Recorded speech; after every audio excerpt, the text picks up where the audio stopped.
C'est un homme, on ne peut pas en 3 minutes définir un homme, et je suis très gêné, parce que Dulin est un homme extrêmement modeste, que j'aime beaucoup, et je crois que il n'aime pas beaucoup qu'on parle de lui.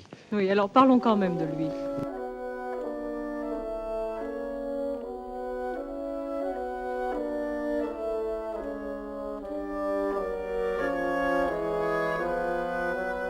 Charles Dulin est évidemment avant tout ce qu'on appelle un honnête homme, et dans ce sens que son honnêteté n'est pas seulement une honnêteté dans ses engagements privés, mais aussi une honnêteté dans son art.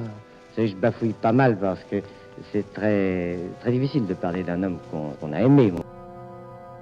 Il est extrêmement sévère, mais il est très juste.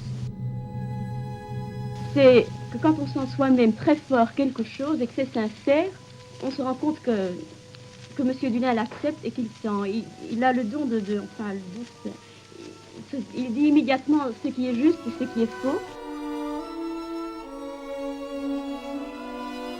Jamais je n'ai eu le sentiment d'avoir atteint le but ou les buts que je me proposais, que ma vie n'a été, n'est et ne sera, je le crains, jusqu'à ma mort, sous des formes différentes, qu'une succession de luttes pour atteindre de nouveaux buts, qu'il faut bien accepter une fois pour toutes cette situation instable de l'artiste qui se cherche perpétuellement, et qu'après tout, cela a du bon, puisque cela conserve tout au moins une certaine jeunesse de caractère.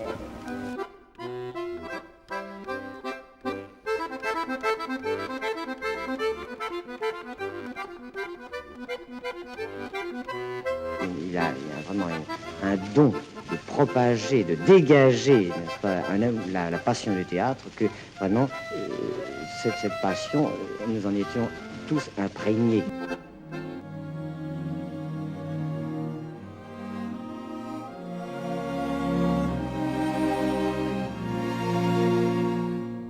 Mais si ce diable de démon, qui me fait regarder avec un sourire intérieur le monsieur qui se prend au sérieux, me pousse à ce moment même à me dire « Mais mon vieux, si tu fais ça, ta vie est finie, puisque tu admets que tu as dit tout ce que tu avais à dire, et qu'il ne s'agit plus maintenant que de le former avec plus d'élégance et de raffinement. Si ce démon me dit « Tu as frôlé une petite vérité, mais ce n'est pas la vérité, il faut aller plus loin, il faut chercher autre chose. » À ce moment, tout est remis en question et on repart de nouveau à l'aventure, à la grande aventure qu'est la recherche et qui, malgré tout, semble pour moi la part la plus riche et la plus féconde de l'artiste.